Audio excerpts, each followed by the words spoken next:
Vamos resolver a segunda lista ou segunda atividade de exercícios do segundo bimestre para o segundo ano, envolvendo princípios básicos da óptica geométrica, certo? Então vamos começar pelo exercício número 1, onde ele fala sobre o vidro fosco, né? Fosco, ele não é perfeitamente transparente. É isso que ele está falando aí quando ele fala vidro fosco. Então vamos lembrar o seguinte: nós vimos uma classificação para os meios, né? Essa classificação era desta forma: meio transparente é aquele meio que os raios de luz atravessam e você tem a visão nítida dos objetos do outro lado desse meio. Então não há um desvio significativo da luz a ponto de eu não perceber. Transparente. Aí tem um menos do que o transparente, que é o meio translúcido. Meio translúcido é aquele que a luz ainda consegue atravessar. Acontece que ela sofre alguns desvios, as trajetórias dos raios de luz não são regulares, então eu perco nitidez, eu vejo um vulto. E por último, meio opaco, que é aquele meio que a luz não atravessa, eu não consigo enxergar através dele. Bom, se você lembrou disso da aula, voltando aqui à nossa lista. Olha lá, o vidro fosco é um meio, ele é um meio opaco ou translúcido? Translúcido, não é isso? Tá? Então, meio translúcido, marque aí a resposta da número 1, seria a letra B de bola. Tá ok? Então, recapitulando o que a gente estudou e aí juntando isso para resolver este exercício. Tá? Bom, vamos ver o exercício 2, então. Esse aqui, ó. Qual das afirmações abaixo é correta? Bom, a gente, para responder a essa questão, a gente tem que lembrar o que nós estudamos lá sobre princípios da óptica geométrica. A gente viu que são 3 princípios. Primeiro princípio, princípio da propagação retilínea da luz. Segundo princípio, princípio da reversibilidade. O primeiro, por si só, já se explica. A luz só anda em linha reta, propagação retilínea. O segundo princípio está falando para nós que os raios de luz podem fazer um caminho de ida e volta em cima deles mesmos, são caminhos reversíveis. Se eu olho para uma pessoa que tem a sua imagem refletida no espelho, eu olho para o espelho e vejo a imagem da pessoa, a pessoa olha para mim e volta e me enxerga, né? Então, é a aplicação do princípio da reversibilidade, né? Que a gente viu recentemente na aula anterior. Tá ok? Bom, a gente tem ainda o terceiro princípio, que vai fechar aqui, que é o princípio da independência.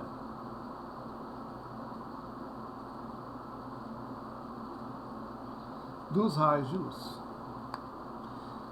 O princípio da independência diz para nós que o raio de luz, né, pode se cruzar com outro raio de luz sem que nada ocorra. Eles, no máximo, no ponto de encontro, há uma alteração da cor, certo? Então, por isso chamado princípio da independência. Eles podem se cruzar, cada um segue o seu caminho em linha reta, como se nada disso tivesse ocorrido. Se você lembrou disso, a gente pode voltar aqui na nossa lista de exercícios, né, e analisar qual é a correta. Letra A, a velocidade da luz é igual à velocidade do som. Mas nunca. A velocidade da luz é da ordem de 300 milhões de metros em apenas 1 segundo. E a velocidade do som é de 340 metros em apenas 1 segundo. Isso em condições aí no ar, né, ideais, e a luz no vácuo ou no ar, onde a velocidade é muito próxima, tá? 300 milhões de metros por segundo. Então a A é absurda. Vamos para a letra B. A luz se propaga em linha reta. Isso é verdade, é o princípio da propagação retilínea. Pode marcar aí a letra B. Nós vamos ver as outras, por que elas estão erradas. A velocidade da luz solar é maior do que a luz de uma vela. Uma vez que você produziu a luz, a onda luminosa tem uma velocidade de propagação altíssima, independente de quem emitiu ela. Não tem nada a ver com o fato de ser uma vela ou a luz do sol. Então é absurdo. Letra D. A luz não se propaga no vácuo. Também é errada. Como é que a luz do sol sai lá do sol e chega à Terra se a gente tem o vácuo entre o sol e a Terra? Não dá, né? Beleza, letra B. Vamos para o número 3. Olha, terceira questão. Quando ocorre o tal do eclipse parcial do Sol? Eclipse parcial. Então veja, vamos aprender, vamos recordar, vamos ver como é que é a classificação das regiões onde há eclipse solar, né, parcial ou também total.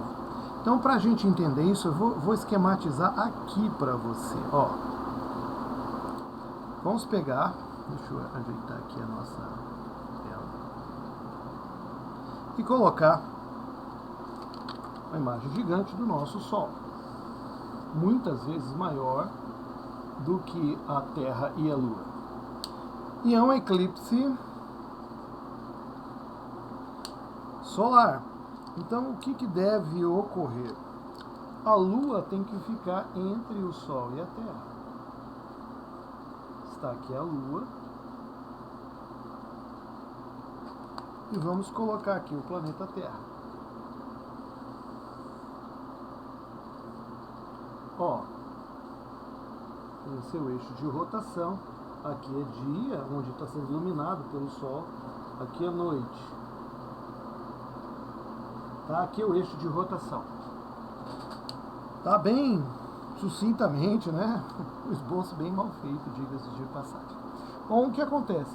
Como o Sol envia raios de luz para a Terra, alguns raios de luz vão ser interceptados pela Lua. Ela vai refletir ou absorver eles de volta para o espaço sideral. Mas vai ter uma certa região onde começam a passar raios de luz solar. Então, a Lua projeta a sua sombra nessa região aqui na Terra.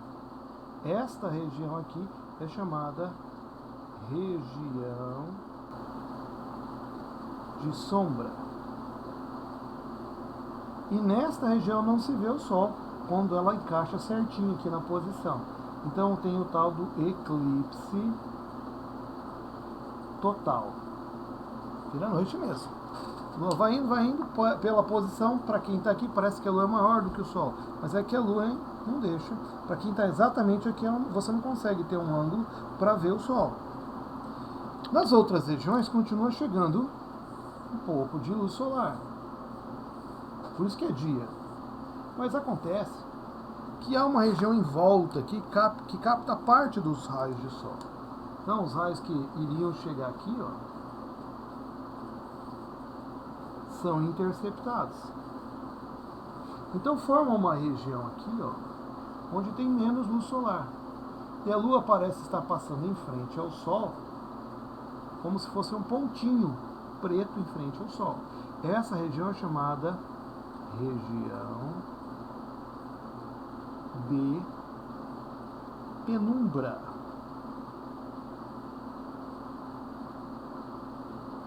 E é aqui nessa região se vê o eclipse parcial.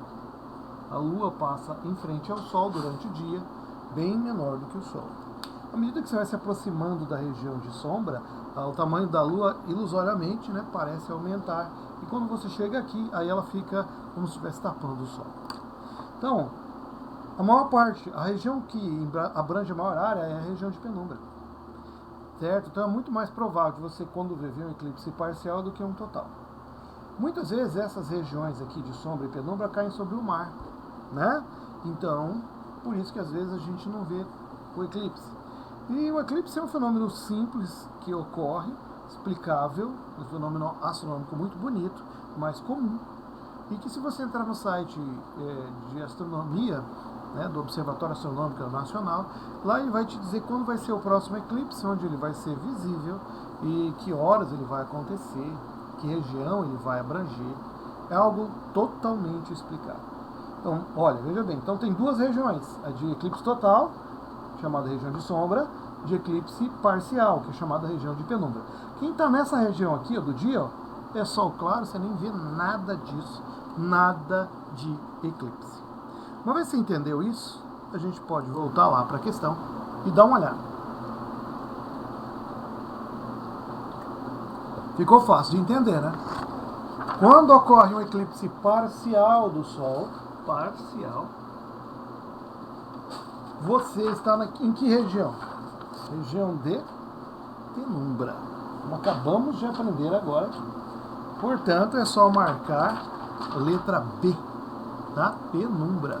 Se fosse sombra, era eclipse total. Então, estaria errado ali, mas não foi isso que ele falou. Ok? Então, marque letra B, tá tranquilo. Vamos para a próxima. Questão número 4. 2 faroletes, 2 lanternas, né, que emitem feixes de luz. Esses raios de luz se interceptam. Bom, vamos após o cruzamento. De acordo com o que a gente acabou de revisar aqui, né? Olha lá, ó, princípio da independência dos raios de sol, dos raios de luz. Os raios podem se cruzar à vontade que nada acontecerá. De acordo com esse princípio, se eu analisar esta questão, ó, após o cruzamento, eles continuam o seu caminho como se nada tivesse acontecido. Certo? Então, portanto, é a letra C. Conceito. Aplicação de conceito. Tá? Vamos para o número 5. Qual dos seguintes objetos seria visível numa sala perfeitamente escurecida? Não há luz do sol. Tá? Não há luz nenhuma. Perfeitamente escurecida. Então, como é que eu vou fazer? Olha, se a luz não entra lá, lembre-se, nós só enxergamos objetos que refletem luz na nossa direção ou emitem luz na nossa direção, na direção dos nossos olhos. Essa é a lógica, tá? Então, se eu estou numa sala que ninguém emite luz, não enxergo nada, eu vou tropeçar em tudo lá. Tá? Então funciona assim. Neste caso aí, olha, a gente pode, analisando as alternativas, o que eu consigo enxergar? Um espelho? O espelho só é visível se ele refletir luz, porque o espelho só reflete luz, ele não emite. Então não enxerga. Letra B, qualquer superfície clara. Bom, uma parede pintada de branco é uma superfície clara, só que ela não emite luz, ela só reflete luz. E aí? Eu não vou enxergar nem as paredes do quarto, está completamente escurecido. A resposta correta está aqui, ó, um fio aquecido ao rubro. O que quer dizer isso? Aquecido ao rubro. É aquecido, tanto você coloca um pedaço de metal numa chama, ela começa a receber energia, calor, e ela vai começar a ficar avermelhada, vai começar a ficar rubra, vai começar a produzir luz de tão quente que está. É isso que ele quer dizer, fio aquecido ao rubro. Então a C é correta. Olha a D, uma lâmpada desligada? Não. A lâmpada desligada não produz luz, não será visível nesse quarto perfeitamente escurecido. Um gato preto. Bom, a gente fala o olho do gato. Quando na rua o farol bate no gato, no olho do gato, você vê o olho brilhando, né? Porque você está vendo é a luz do farol refletida de volta. Tá legal? Beleza? Bom, então marcamos lá, fio aquecido ao rubro, letra C, essa é a correta, pode marcar a letra C. Vamos para a penúltima, sexta questão. Para fazer a sexta questão, precisamos esquematizar. Tá? Então ele fala de a sombra projetada por um poste ser de 12 metros.